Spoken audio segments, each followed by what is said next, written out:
பிரச்சனை வரக்கூடாதுன்னு மனுஷன் நினைக்கலாம். மனுஷனுடைய பெரிய பிரச்சனை வராத ஒரு வாழ்க்கை இருக்கணும் அப்படிங்கிறது மட்டும்தான். ஆனால் உண்மையிலேயே பிரச்சனை தான் வாழ்வினுடைய வெற்றியை நோக்கி உங்களை நகர்த்துகிறது. பிரச்சனை மட்டும் இந்த உலகத்தில் இல்லாமல் இருந்தால் இங்கே எதுவுமே கண்டுபிடிச்சிருக்கவே முடியாது. ஒருத்தர் இங்கிருந்து பேசுகிற போது கடைசியில் இருக்கிறதுக்கு காதில் விழுகலைங்கிற பிரச்சனை தான் மைக்கை கண்டுபிடிச்சிச்சு இல்லையா? முன்னாடிலாம் இந்த மாதிரிலாம் நாங்கள் கேமரா வச்சுருந்தோம். இப்போ பாருங்கள், அந்த எளியாத்து மாதிரி ஒரு கேமரா கிட்ட வருது போகுது, அதுலேயே ஃபேன்லாம் வச்சுருக்காங்க.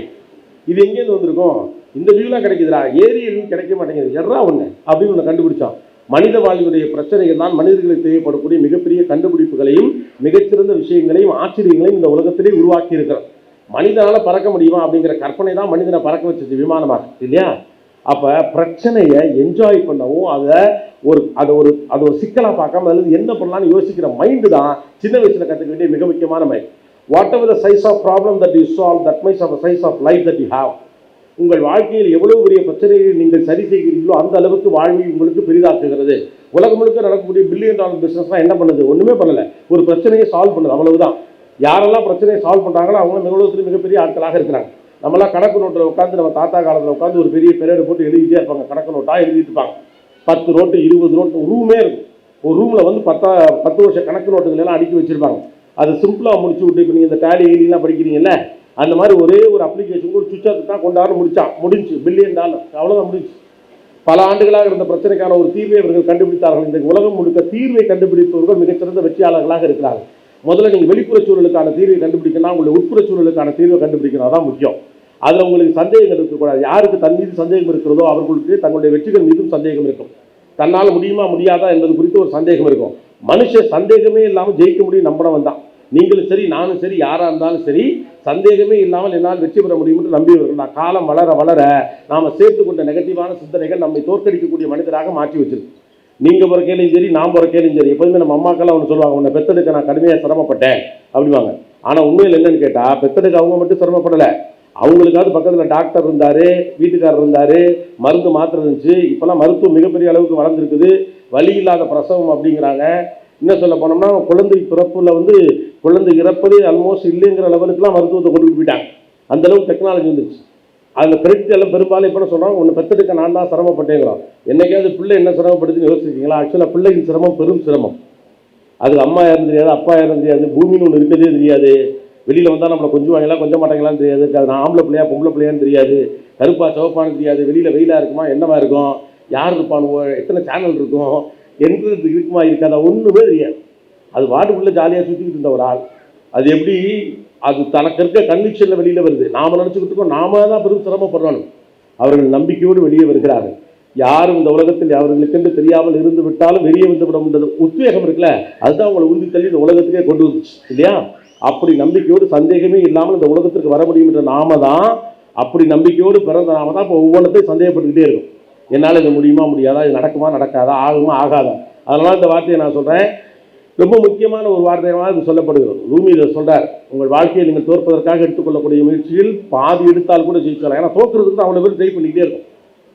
மனுஷனுக்கு சந்தோஷமாக இருந்தாலே பயமாக இருக்குது இல்லையா? சந்தோஷமாக இருந்தால் கூட சில நேரத்தில் பயம் வந்துடும். ஒரு நாளைக்கு ரொம்ப சந்தோஷமாக ஹாப்பியாக இருந்தோம்னு வச்சுக்கலாம், அன்றைக்கி சாயந்தரம் உட்காந்து என்ன யோசிப்பீங்க? பெரும்பாலும் இன்றைக்கி ரொம்ப ஜாலியாக இருந்துச்சு, அப்போ நாளைக்கு ஏதாவது கர்மம் வந்து தொலைஞ்சிருமோ அப்படின்னு பயமாக இருக்குது. மனிதனுக்கு சந்தோஷமாக இருக்கிறதா இயல்பான வாழ்க்கை. வெற்றி அடைவது தான் மனிதன் கொண்டு வர்றான் இல்லையா? வெற்றி அடைவது தான் மனிதனுடைய இயல்பு. ஆனால் தோல்வி அடைவதற்கு தான் இவ்வளோ முயற்சிகள் பண்ணிக்கிட்டே இருக்கும். ஸோ அதன் முதல்ல உங்களை சந்தேகம் இல்லாமல் உங்கள் மன அமைப்பை உறுதி செய்து கொள்ளுங்கள். உங்களுக்கு உங்கள் மீது சந்தேகம் வருவதற்கான காரணம் என்னன்னா, நீங்கள் உங்களுடைய பெட்டர் வெர்ஷனில் இல்லாதப்ப என்னால் இதை செய்துவிட முடியாதுன்னு நீங்கள் நினைக்கிறீர்கள். அதனால தான் ஸ்ட்ரெஸ் வருது. நாம என்ன சொல்லுவோம், அதீதமாக வேலை பார்க்கிற போது ஸ்ட்ரெஸ் வருது. அப்படி இல்லை. ஜெஃப் பெஸோஸ் அமேசானுடைய ஹெட் என்ன சொல்றாரு அப்படின்னா, ஸ்ட்ரெஸ் உங்களுக்கு எப்போ வரும்னா, உங்கள் கட்டுப்பாட்டுக்குள் இருக்கக்கூடிய விஷயத்திற்கு உங்களால் தீர்வு செய்ய முடியும் என்று தெரிந்திருந்தும் கூட அதை செய்யாமல் நீங்கள் தவிர்க்கிற போது உங்களுக்கு ஒரு எரிச்சல் வருதில்ல, அதில் தான் ஸ்ட்ரெஸ் வருது. அதிகமான வேலை இருக்கிறதுனால ஸ்ட்ரெஸ் வருவதெல்லாம் கிடையாது. தொடர்ச்சியாக வேலை இருப்பதனால ஸ்ட்ரெஸ் வருவதெல்லாம் கிடையாது. If you are not in your better version you will get agitated. நீங்கள் உங்களுடைய பெட்டர் வெர்ஷனாக இருப்பதற்கான தகுதி இருந்தும் அப்படி நீங்கள் இல்லாமல் இருக்கிற போது உங்கள் மீது ஒரு சந்தேகம் வரும். அந்த சந்தேகம் உங்கள் வெற்றியை தடுக்கும். நம்மளால ஏன் நம்ம பெட்டர் வெர்ஷனாக இருக்க முடியலை அப்படின்னா, நம்மகிட்ட கன்சிஸ்டன்சி கிடையாது. நம்ம வாழ்க்கையில் எல்லா விஷயத்தையும் செய்வோம், தொடரும் வாங்குறதான் பிரச்சனை.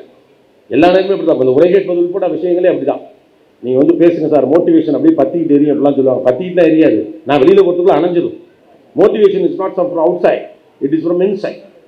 மோட்டிவேஷனுங்கிறது வெளியிலேருந்து வருது. அதை தூண்டிவிடக்கூடிய ஒரு ஆயுதமாக பண்ணால் ஒருவர் பேசுவது உங்களுக்கு அமையலாம்.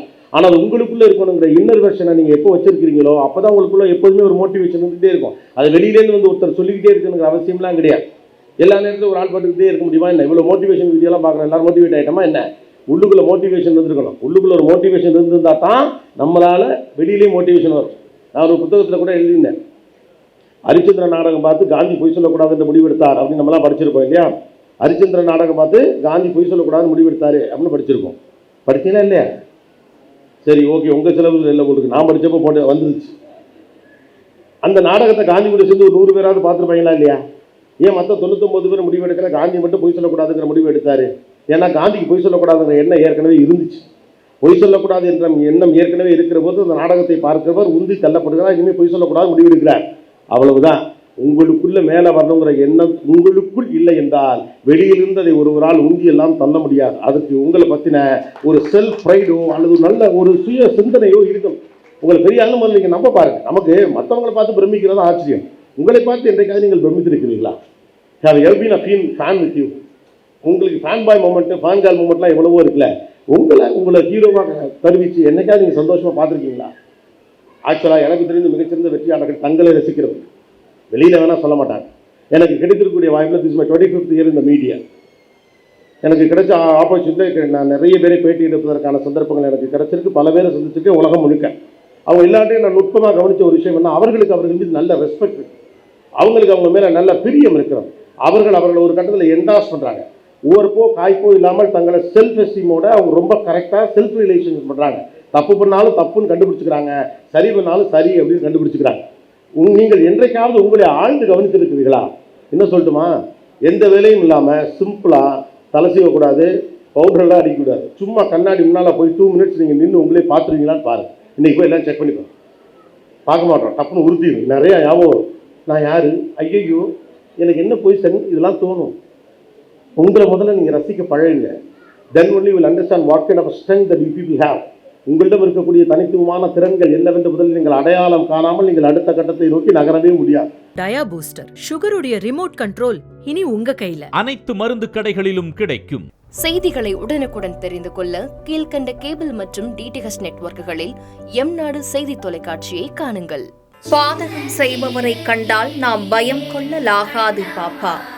மோதி மிதித்து விடு பாப்பா, அவர் முகத்தில் உமிழ்ந்து விடு பாப்பா. அண்மை செய்திகளை உடனுக்குடன் தெரிந்து கொள்ள இணைந்திருங்கள் எம்நாடு தொலைக்காட்சியுடன்.